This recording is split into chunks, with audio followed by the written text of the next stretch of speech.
Sir तुम्ही मुख्यमंत्री देवेंद्र फडणवीस यांना पत्र लिहिलेलं आहे, काय सांगणार? 18 तुमच्या हातच येत आहे सर, का ना थोडं शनिवारी 18 जुलै रोजी 4:30 वाजता नागपुरात रामनगर येथील राम मंदिरामध्ये उद्धव ठाकरे यांच्या उपस्थितीत रामरक्षा हा एक उपक्रम, त्याचा दुसरा टप्पा आम्ही तिथे राबवतो. मुंबईत झालेला आहे, तयारी सुरू आहे. हा कार्यक्रम नागपुरात आहे आणि राज्याचे मुख्यमंत्री देवेंद्रजी यांच्या घरापासून हा कार्यक्रम जवळ आहे असं माझ्या काय लक्षात आलं आमच्या. तेव्हा आमचं कर्तव्य आहे की राज्याच्या मुख्यमंत्र्यांना सुद्धा या कार्यक्रमास आमंत्रित करावं. मुख्यमंत्री म्हणून नव्हे तर एक रामभक्त म्हणून. कारण देवेंद्रजी वारंवार सांगत राहिले आहेत आणि आम्हाला त्याचा अभिमान आहे की 1992च्या अयोध्येच्या आंदोलनात करसभेला ते स्वतः नागपुरातून अयोध्येला गेले होते करसेवा करायला. हे ते सांगतात अभिमानानं आणि त्याचा आम्हालाही गर्व आहे. त्याच्यामुळे अशा रामभक्ताला सुद्धा आम्ही आमंत्रित करावं ही आमची एक भूमिका आहे. त्यांनी एक रामभक्त म्हणून यावं, आम्ही त्यांचं स्वागत करू. आणि असं आम्ही नागपूरमधल्या हिंदुत्ववादी अशा अनेक संस्थांना, संघटनांना आम्ही आमंत्रण देत आहोत. संघाच्या संचालक आम्ही त्यांनाही आमंत्रण देत आहोत. संघाचे इकडे जे प्रमुख पदाधिकारी आहेत किंवा हिंदुत्वाचं काम करणाऱ्या ज्या संस्था आहेत आम्ही त्यांनाही देऊ. आणि ज्या पद्धतीनं राम मंदिरात चोरी आणि लुटमार झालेली आहे हजारो आणि शेकडो कोटीची, ती गोष्ट विश्वास आणि श्रद्धेला तडा देणारी. आणि हा धक्का देवेंद्र फडणवीस यांना सुद्धा नक्कीच बसला असेल. आणि जर तो खरोखर बसला असेल तर त्यांनी या आम्ही जी रामाची सेवा करू इच्छितो, लोकांना जागरूक करून त्यात त्यांनी सहभागी व्हावा अशी आमची भूमिका आहे. संघायक राऊत यांच्यावर ज्यांची श्रद्धा खोटी, त्यांचे पैसे चोरीला गेले असे भाजपचे आमदार आणि उत्तर प्रदेशचे विधानसभा अध्यक्ष सतीश महाना यांनी वक्तव्य केले. आता तुम्ही या सगळ्या विषयावरून बोलत होता. नाही, मी या विषयावरती बघा की मुळात भारतीय जनता पक्षाच्या नेतृत्वाखाली किंवा नियंत्रणाखाली राम मंदिराचं संपूर्ण कारभार चालतो. जर त्यांना असं वाटत असेल की ज्यांची श्रद्धा खोटी आहे, याचा अर्थ जे शेकडो करसेवकांनी तिथे बलिदान दिलं त्या बलिदानाचा ते अपमान करतायत. ते खोटे लोक होते का? ज्यांनी रक्त सांडलं, ज्यांनी बलिदान दिलं. जर तुम्हाला राम मंदिरचा कारभार करणं जमत नसेल तर त्याच्या चाव्या आमच्यासारख्या हिंदुत्ववादी संघटनेकडे आणि संस्थेकडे द्याव्यात त्यांनी. आम्ही तुम्हाला राम मंदिराचा कारभार उत्तम प्रकारे करून दाखवतो. आज राम मंदिराच्या चाव्या चोरांच्या हाती आहे आणि ही चोरांची भाषा आहे. ती जे महाशय बोलतात ही चोराची भाषा आहे आणि चोराच्या मनात चांदणं असतं त्या पद्धतीने ते बोलत आहेत. कैसा गोविंद गिरी महाराज जी की भी जांच होनी चाहिए, जिससे गोविंद गिरी महाराज जी का भी SIT को जांच करना चाहिए, क्या लग रहा है आपको? क्या ये जो महाराज है ये कानून से ऊपर है क्या? आप जिसका नाम ले रहे हो वो व्यक्ति कोषाध्यक्ष है राम मंदिर ट्रस्ट के, गोविंद गिरी जी, और उनके होते हुए राम मंदिर का कोष तिजोरी लूट गई है. तो क्या उनकी जिम्मेदारी नहीं बनती? सबसे ज्यादा जिम्मेदारी कोषाध्यक्ष की होगी. अगर कोषाध्यक्ष गोविंद गिरी जी है और उनके होते हुए करोड़ों की लूट हुई है, SIT की रिपोर्ट में ये आया है, तो उनकी भी जांच होनी चाहिए. आप कहाँ सोए थे आंख बंद करके? आपकी जिम्मेदारी नहीं है वहां पहरा रखना, चौकीदारी करना, हिसाब किताब करना? मैंने सुना ये महाशय बोलते हैं कि हम पुणे से ऑडिटर भेजते थे. ये पुणे से ऑडिटर भेजने का काम है क्या? इतना बड़ा मंदिर है, देश की अस्मिता है, विश्व की अस्मिता है, हिंदुओं की अस्मिता है. अब हम लोगों ने बलिदान दिया है, हमारे लोगों ने। और आप बोलते हम पुनः से ऑडिटर भेजते थे।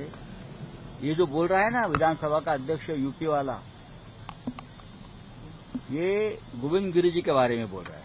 ये बताएं सर, मुख्यमंत्री जी को आपने चिट्ठी लिखी है क्या? संघ के नेताओं की भी चिट्ठी लिखी है हमने आपने? मुख्यमंत्री देवेंद्र फडणवीस जी को एक निमंत्रण दिया है, न्योता दिया है।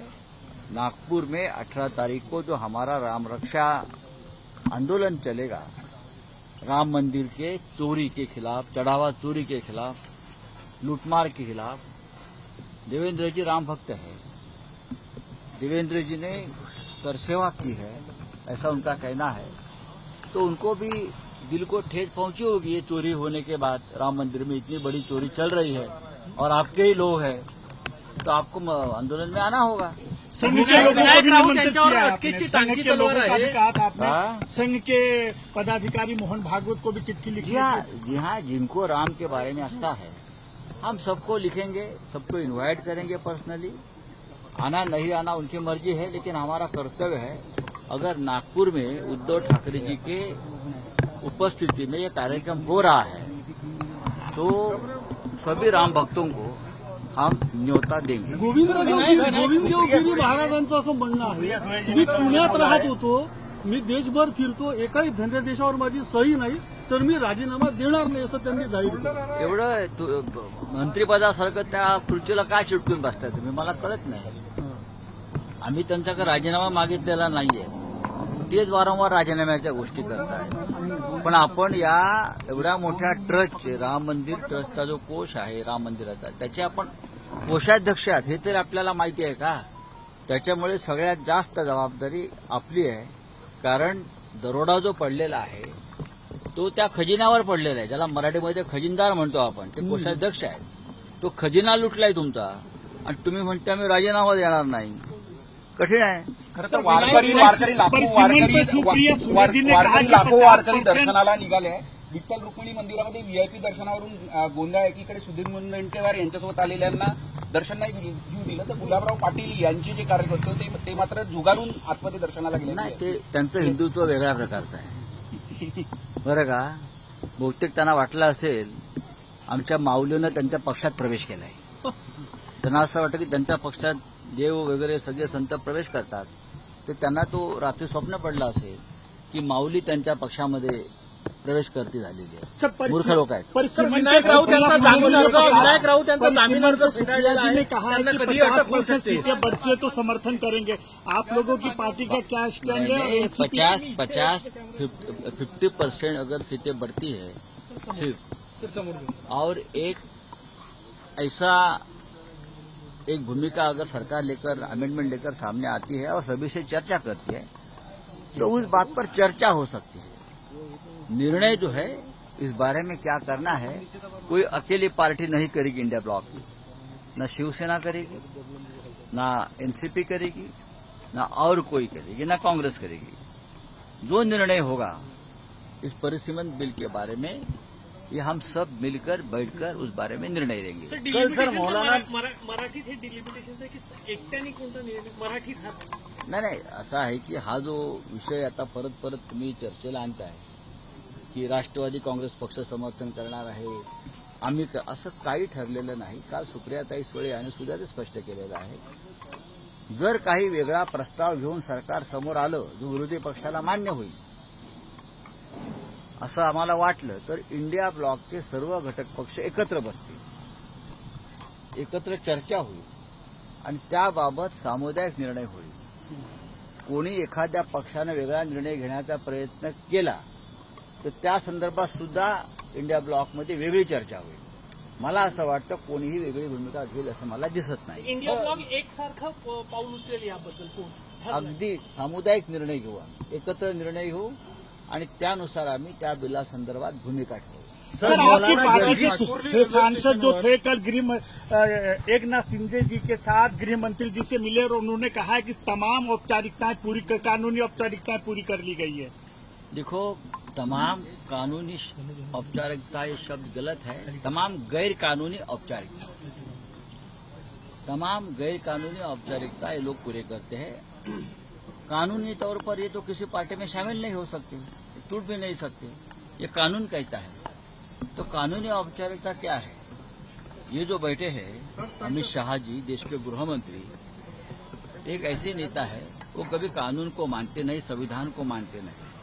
अगर उनके मार्गदर्शन में ये लोग पार्टी छोड़ रहे हैं तो गैर कानूनी तरीके से ये काम कर रहे हैं। लेकिन उनकी सांसदी नहीं बचेगी, मैं आपको ये बोल रहा हूँ। सर, मौलाना जर्जिस ने ये कहा है कि जो श्री कृष्ण भगवान थे वो 5 वक्त के नमाजी थे। मुझे कैसे मालूम नहीं ये सर ते विनायक राऊत त्यांच्यावर अटकेची टांगती तलवार